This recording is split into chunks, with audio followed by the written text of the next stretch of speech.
Autoline Daily is brought to you by Borg Warner. Feel good about driving. Bosch. The number of clean diesel models in North America will double by 2014. Bosch Clean Diesel. Good, clean, fun. Bridgestone. Your journey, our passion.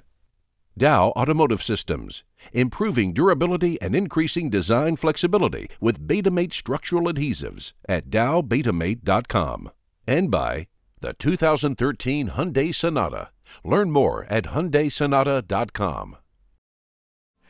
Welcome to Autoline Daily for Friday, the 15th of June, 2012. I'm Rod Meloni, business editor at WDIV TV Local 4 News in Detroit, covering for John, who's living it up right now in France at Le Mans. Now, we don't tend to spend a lot of time here talking about recalls or safety actions, but this one's too big to ignore. The National Highway Traffic Safety Administration is expanding its investigation into fuel tank fires in Jeep Grand Cherokees. It's looking back now to the early 1990s. That's a universe of more than 5 million vehicles. Now, you know that sometimes these kinds of investigations lead to recalls, and this would be in the top 10 all time should NHTSA decide to pull the trigger. NHTSA says that it has nearly 24 complaints of rear collision fires. Chrysler says it's done extensive testing and found the risk of fires and rear collisions is equal to any other SUV on the market. The original investigation started back in 2010. The largest recall of all time was the infamous Toyota sudden acceleration sticky pedal investigation. And speaking of Toyota, its Lexus brand has been the top-selling luxury automaker in the United States since 1999. But last year, it lost its crown to BMW. Now, according to the Wall Street Journal, the company sold just shy of 200,000 units in 2011. That's about 50,000 fewer than its German rival. You can blame the inventory levels for that shortfall. But this hasn't taken all of the wind out of Lexus's sales. Company's gunning to sell 250,000 vehicles in the U.S. this year, 25% more than last year. It's counting on new and refreshed products to take back the #1 spot. They're looking at cars like the GS and the ES and a redesigned RX crossover that they think will help them in their efforts.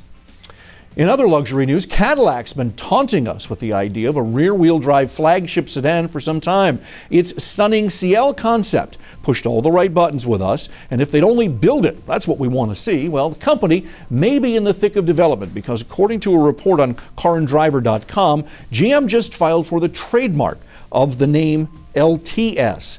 Could this be what the long-awaited Cadillac Flagship's going to be called? It would certainly fit in with ATS, CTS, and XTS. Stay tuned. European car sales continued their slump in May, just over 1.1 million vehicles sold last month, a decline of 9%, and it's the 8th month in a row that sales have fallen in the region. Only the United Kingdom posted a sales increase last month. Overall sales are down close to 8% for the year. Still, despite falling sales in Europe, Volkswagen continues to post strong results. For the first 5 months of the year, worldwide, Volkswagen Group sales hit 3.65 million units, an 8% gain compared to last year. And last month, sales were up close to 8% for the group. Gains in North America, Asia, and Eastern Europe helped fuel that growth. Here's another case where drinking and driving do not mix. According to Sports Illustrated, IndyCar's August race in China has been canceled because of a beer festival. IndyCar had a deal in place last year to race on a new street circuit in the city of Guangdong. But new government leaders don't want to run there at the same time of the city's International Beer Festival. Now IndyCar is scrambling to find a new venue to replace the China race. After the break, who was John interviewing on the latest episode of Autoline This Week? Stick around to find out. You know why I pulled you over, ma'am? I need you to recalibrate the Doppler shift on the return signal. Radar's on the frisk. Do Sonata drivers know something you don't? The Sonata from Hyundai. We're going to be talking about Engines of Change, the new book from Paul Ingrassia, the Pulitzer Prize winner. Not for this book yet. Maybe you'll get there. But what I find so interesting about this is you've picked the top 15 cars, in your view, that had the most impact on American culture and history. And I find it fascinating that you compiled that kind of a list. Why? Well, you know, National Geographic over the years, John, has made a whole magazine about doing articles about what the spoons of the ancient Etruscans can tell us about the ancient Etruscans, right? So I thought, well, gee, automobiles are cultural artifacts as well as, devices for transportation. So I wanted to choose 15 cars that really had an impact on how we think and live as a people.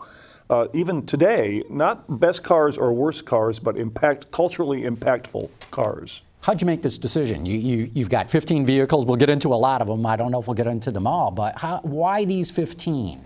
Well, part of it was just a matter of thinking about what the tail fins of the 50s, for example, uniquely captured the sky's the limit ethos of that era of America. And part of it, I went down to the Henry Ford Museum and saw the vehicles on display there. I talked to people. I just sort of said, what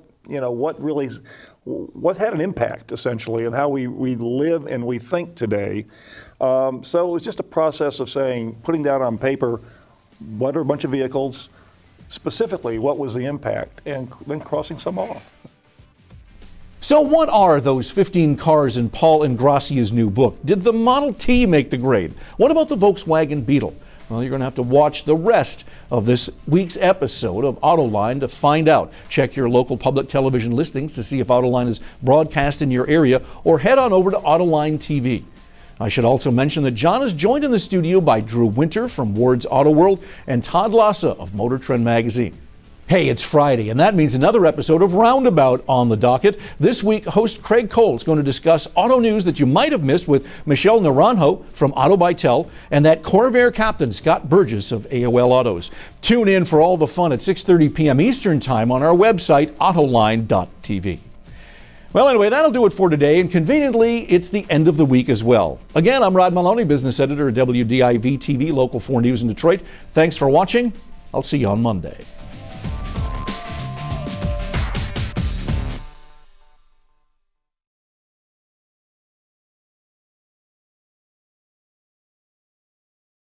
Ward's is the industry leader for news, data, and analysis. That's why companies across the globe subscribe to our premium service, maybe even your own. Log in for subscriber access now. Check your company's intranet for details and rely on wardsauto.com to keep you informed.